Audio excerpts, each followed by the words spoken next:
Although to be clear, it's Daz who's the Bodvar and Stikieuh too who's Stikieuh. I'm pretty sure that's right. It was yesterday, and now I don't remember which one plays Bodvar and which one plays Rayman. Because I know both of them are solid Bodvars. I just need you to know that it was very confusing yesterday watching, and it's going to be even more confusing today casting. And if we get on into this, Stikieuh Daz against Acno and Blaze, and, you know, on top of that, one of them is Bodvar, and the other one's Rayman pretending to be Bodvar. The Rayman Bodvar. So, I mean, really, they're just the same, right? You mentioned that, you know, they both have Bodvars. That's why you just play Rayman Bodvar. You know, that's not a bad... It's not a bad way to go, you know? I'm a fan of the Rayman. He's a very rare character, so it's sort of like what we said about Kenny. You know, you might not be expecting some of his signatures coming out the gate. And we do see a Fate. You know, that's my character right there. I'm a fan. Okay. So we do have confirmation that Stikieuh is the Bodvar. So the Stikieuh Rayman is Daz. So, all right. You know, just to good clear the air there. Yep. And I do think it's interesting, Acno and Blaze, we mentioned earlier about unique weapons. One's playing cannon, one's playing orb. So we've got some interesting stuff. It's going to be up to Stikieuh and Daz if how much experience they have in these relatively newer matchups. I gotta say though, wow, I thought he was going to get punished for that side stick, but instead they managed to get the kill onto Stikieuh. There was a moment when Acno and Blaze had Daz and Stikieuh off stage, and Acno went for an orb down sig, and Blaze went for a cannon neutral sig. Like, where do you go after that? I kind of want to see more of that teamwork pressure coming out from these two, but you know, you might have to wait and see until the other team is off stage. Either way, we see Acno kind of running away with this orb, getting a lot of these free nairs, and you know, all these side sigs. There was a moment where, that was perfect. great. It was a beautiful dare.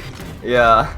And I gotta say, I don't think I've seen that before, using the dare right at the tip end of the side sig. I know I usually see Dobrain, who will use a chase dodge into side air, but good job reading out that immediate fast fall and punishing accordingly. Yeah, maybe that's why he went for it, is because Stikieuh was expecting the Sair, and so he went lower, and Acno responded with the downward version. Is he gonna do it again? He was looking. He was looking for it.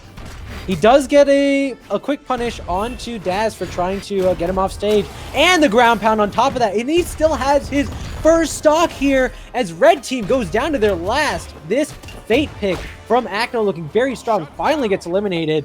But, I mean, look at the board right now. Red Team is basically down full stocks up against Blue Team with the same damage numbers, and that kill onto Stikieuh is basically going to seal the fate here. 4 stocks to Blue Team's name. This is the third game we've seen so far where we end up with a 2v1 with 4 stocks on one team. He said seal the fate.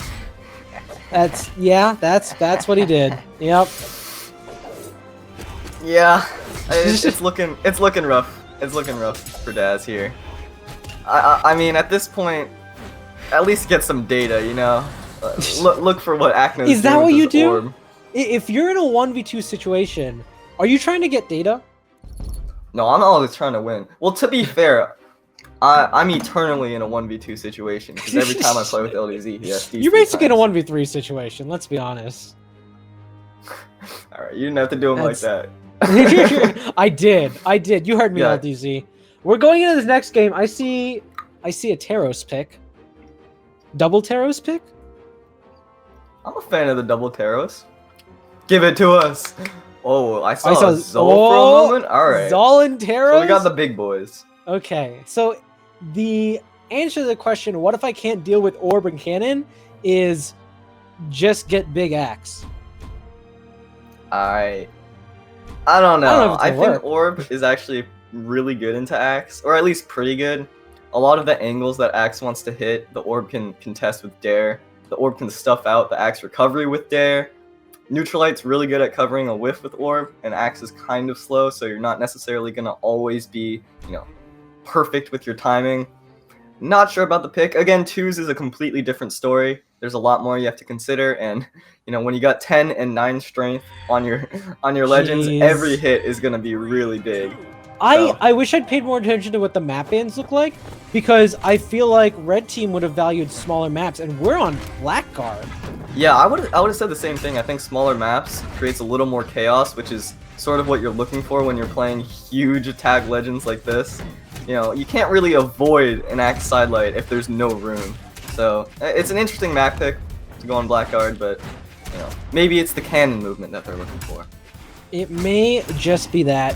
But so far off the bat, doing really good job. Stikieuh and Daz are doing fantastic. Now I have to remember which one's which. Okay, so Daz is playing Daz Zol. is the Zol. Okay, so I was going to say, Daz did some really good work at the beginning there with his cannon. That being said, Acno hit the nice recovery. I think he just hit 3 recoveries in a row. Yeah, that was just really clean offstage play from Acno. He just cleaned it up, didn't drop anything, and that's sort of what you gotta see with Scythe. You want that precision, you want that accuracy. You can't get all like big axed if you're just sent off stage. You know what I'm saying? Right, and I think it's interesting. Daz had a really strong start and got a lot of damage, but after about like 30 seconds, blue team got back on their feet and said, hey, this isn't a problem. We know how to counter this, and they just started playing smarter. And so they got those first stocks off of red team, got the quick kills, and now, again, Acno is just hanging on to this first stock, and I think it'll be sort of indicative of how this match goes, depending on if red team can get rid of his stock quickly. It doesn't seem like Acno is afraid to throw out any hitboxes, which is sort of, it's a general game theory thing, is that you definitely have to make your opponent afraid of throwing out a hitbox, because otherwise, you know, they can just run free and throw out all these orb dares and Sares, which is what Acno is doing. With that being said, that was a nice little 1-2 little ping pong there. And, you know... He's stopping his own combo with that hammer. Red team does seem like they're down a bit, but they do have Blaze down to last stock, and so I imagine there's going to be some amount of focus on that. But Acno is just throwing out all these things. Ooh, double dare! That's all Stikieuh needs! And now we're down to last stocks for the blue team. This is a big turnaround. Oh, and they're just looking for the gifts with the dares! It's so Blaze, good! It actually looked like Blaze DI'd that second dare, which sent him further out, which might have, like, it might have even killed him. That was so huge. It's those clutch moments that you really need in a 2v2, especially when you're so down in damage like that. And, like, even though they got that moment, it's almost just even now. Like, they fought that hard to get even. They gotta clean up the stock on Blaze. His orb has definitely been the problem, you know, maybe they can handle it in a 2v1 better than they have, but like Acno is just comboing Stikieuh off the top, and Stikieuh hasn't gotten a single hit in so long. But on the opposite side, Daz is getting some really good hits on the Blaze, and that final hit is going to make the kill, and now it's down to a 1v2 Acno with that really good looking Fate. But I mean, if I'm looking at Stikieuh and thinking if he can pick up an axe and they could basically just do what they did before, axe tear him to death, I'm sure Acno's going to be looking out for that and trying to avoid being off stage too much. But there he goes with that side sig. They've got what? What? They're in sync. I don't understand. I was like, they're going to go off stage, you're going to start axe daring him. No, they just ran in the opposite direction.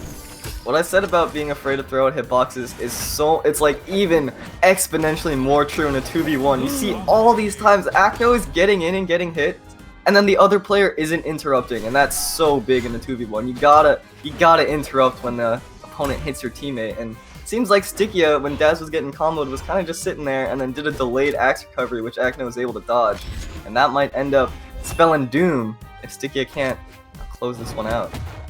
And a nice gravity cancel downlight into recovery. It's not enough to kill, though. He's looking for the weapon throws. Stikieuh trying to maybe bait out Axo and Acno? Thank you. Okay. I said 2 completely wrong names. Acno into falling into his hammer recovery, but neither player has made the hit here that they need to. Stikieuh does get knocked out by that orb side air, and Acno and Blaze are going to take it away and knock out Stikieuh and Daz from the tournament. And that one, it's best of 5. It's best of 5. It is best of 5. My bad. We got another one. I got another one. Okay, are they gonna stick with this? That was Stikieuh and Daz's game to lose in that 2v1. Right, like it was very close, and they did very well. And you know, Stikieuh already locked in the Taros. I'm wondering if Daz is maybe thinking of a different high attack legend pick, but at the very least, like that Zol wasn't looking bad. Yeah, I think, okay, if you're Daz and Stikieuh right now, you can't tell yourself, like, that was a close game, but it was only close because we had that huge clutch moment. That's something that you can't tell yourself. You can't live in the past like that. You gotta move on, you gotta go to the next game, you know? Reset your brain, play in the present. Well, I mean, can't you say that was really really close game. Let's just do that again, but better. You could say that. You could say that. That's. I'm just saying, like, for all intents and purposes, it was a close game because of that huge clutch edge guard against Blaze. So basically, what you're saying is they should just lie to themselves in their brain. No, Creed. It's not a lie. It's about staying in the moment. It's about not thinking about the past. I just think, as an analyst, the past is the most important thing to think about. Well, But Creed, that's as a just realist, me. I think the future is the most important thing to think about. Yeah, are you saying that analysts and realists are mutually exclusive? Because I don't think that's true. No, because I just don't think you're real. Oh, well, that's a problem. No, like, I just no, think like, you can't analyze. Like you're just like not real. Like you're my imaginary friend. I think that's kind of a problem. Well, If that's the case, then everyone's been playing a very elaborate prank on you. That'd be a Creed. problem. I mean, the hair is the biggest prank of it all because no one thinks that's real. Either way, we're waiting on Daz here to lock in his character. That's what I want to see. I want to stop talking about this, Creed. I never should have brought it up. Now you have that lingering fear. All right, well, we're waiting for Daz. I mean, here's the thing: he's sitting right next to Stikieuh, so I don't really like know what he's doing. Like, Oh, hey, yeah. Stikieuh, did your guy fall asleep? You can just poke him a few times and wake him up. There he is. He's playing Ragnar, which is absolutely not what I was thinking of. He's playing Ragnar. Honestly, I thought he was gonna go back to the Rayman, but you know, after that game one, maybe not. I think they're gonna keep he wants the Blackout open. axe. They had some really good double axe play, but I don't know if he's looking for the signature specifically. You know, those Ragnar Sigs are certainly very strong, and plenty of them put out the hitboxes that are appropriate for 2v2. But it's not what I would have expected. That being said, as we go into this game, I think it's going to be close either way. I think he just didn't want the cannon anymore. I mean, he was thinking about all the other Axe Legends he could play. He had some good cannon stuff in the beginning of last game. Like, it was good. It's true. That's all I'm saying. As we go into Either this way, game, they definitely need to find an answer to this Acno orb specifically, because that was what was tearing it up last game and tearing it up in that 2v1. well, I think it's interesting. Acno got sent pretty far out to the left, and their response was to go after Blaze. So their solution to Acno might just be to corner him into 1v2 situations when they need to, and otherwise just focus on Blaze. We'll see if that's what they go for, and we'll see how effective that is as we go on into this game number 3. Stikieuh seems to be playing a much more grounded control type of game, patrolling center stage, you know, getting these hammer downlights here and there, these nairs here and there, which seems to be working out. This first stock is very even for the most part. I mean, especially compared to last game. And Blaze overextending a little bit with that axe recovery. Stikieuh nicely spacing that charge neutral sig. If you charge it for a little bit, you get that extra little tree. And Acno is the first one to fall. That is that's a first. huge change in form, and they take out Blaze, and I think that is a sign of how this game is going to go if I've ever seen one, taking out Acno very early on. You know, even if it's not technically a huge amount of change in terms of, you know, where the damage numbers are, it does look like they're about to clean this up, and it's going to end up on even stocks anyway. But Acno was such a cornerstone to this team to begin with, him staying alive, that when that changes, I'm sure the team just feels a completely big change in pressure. Yeah, and if you're Acno and you're not allowed to throw out those hitboxes anymore, your entire playstyle has changed. Looking to me like he's still allowed to throw them out, but you know, that's Stikieuh and Daz's job, not mine. That being said, Stikieuh and Daz are doing a pretty good job. They had this moment where they were on the outside perimeters of the area and sandwiched him. There's a nice side sig coming out from Stikieuh. It might just be those Ragnar sigs that make the difference here. Stikieuh's landed quite a few of them, and they've all been very effective. We saw in game 1 that Acno was able to live on 3 stocks for so long, and that's why he was able to do so much. But now, he's behind everyone. That's exactly what Stikieuh and Daz need. You gotta stop the power play. That was a really nice weapon throw coming out from from Stikieuh that just sort of interrupted that quick scythe combo that it looked like Acno was going to be able to pull off. On the other side, they do get the kill on Blaze here, and now 4 stocks for the red team. They are in the red, but they've gotten some really good damage. Acno continues to take the most damage out of anyone, and that's just making the red team feel better and better. They're looking for the Gimp here onto Blaze, both of them in the orange here on the side of the blue team. And again, when Acno goes for that deep ground pound, they just disengage and say, hey, we'll just go after Blaze in the meantime. Acno, I think out of the past like 5 attacks he did, like 3 of them were GCs, which ended up causing him to take all this extra damage, and that extra damage sends you just a little bit further, which means that GC side sig won't make it back, and Stikieuh and Daz once again in a 2v1, but this time is much more favorable. Stikieuh on 2 stocks, Blaze in the deep red. You know, even if Stikieuh falls right here, which he won't. Which he won't. Instead, big weapon throws coming out, looking for the side heavy. Well done by Blaze, dodging both of those weapon throws and still getting a punish and getting the kill onto Stikieuh. There's a chance, you know? There's a chance, but you're against 2 axe-wielding, Sayre-swinging Frenchies. I don't know, man. It's looking a little rough. Blaze kind of patrolling the right side of the map. Wow. Okay. All right. The downlight killing. Wow, that must mean Blaze was creeping into that real deep red. And Stikieuh and Daz, whatever they did, which was kill Acno early. Whatever they did worked. Do more of that. Acno and Blaze are not swapping legends in any way. They're gonna be sticking with it. I think that's a good choice. If they lose this one, though, you think they'll do something for Game 5? I think this whole team kind of revolves around Acno just, like, slapping up with the orb. That's what it seemed like to me, at least in Game 1 and 2. So I don't think so. I think, if anything, Blaze might change, but I think the Fate is here to stay.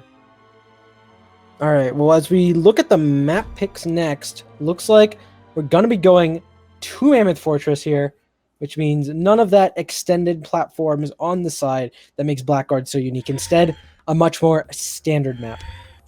And that's kind of how Acno died, is he got hit by like signatures at the very edge of the map and died really early. I'm thinking of that Ragnar GC Qatar side sig, so maybe that's why this Mammoth pick is coming out, banning out the Blackguard.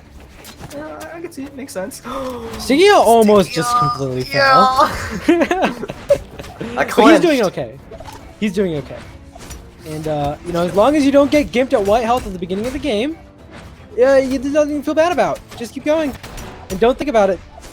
Yeah, sometimes when you're about to die and, like, something happens, like you barely touch the wall or a teammate saves you, you kind of sort of immediately go into just, like, attack mode because you thought you were going to die and you're not really thinking about that stock. And that's what it kind of seemed like for Stikieuh. Once he got back on stage, he was kind of just, like, attacking with the blue team spacing out all of his options, and you know, that's why they're living and he's on his second stock here. That's why he's on his first stock here. Oh no! Or his third, and that was a great save.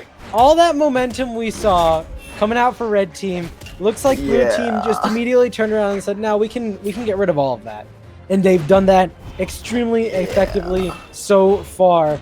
Both players on the blue team hanging on to their first stocks, finally taking out Blaze. But of course, Acno, the powerhouse, is going to keep on staying alive and trucking and looking for early kills. On to everyone. Stikieuh is gone. Daz, he's down low. Daz he can't get back. That's not how you want to go out. There's one no, stock this left game for was red just like team. SDs left and right. Acno with the shrug taunt, Blaze with the no. Oh my. What? Daz missed like I don't, 4 times. Was he memeing? Still. Like, was he? Is he? Okay, no. now. I don't even. What do you even say? What do you even He's say not to a bot, this? right? I don't think we could tell if he was. Oh no, he's mash and jump. He knows it's over. Getting hit by all these. Yeah. I mean, that's some way to make a statement. Is Game 1, you dominate. Very Game 2 unfortunate. and 3, they're back and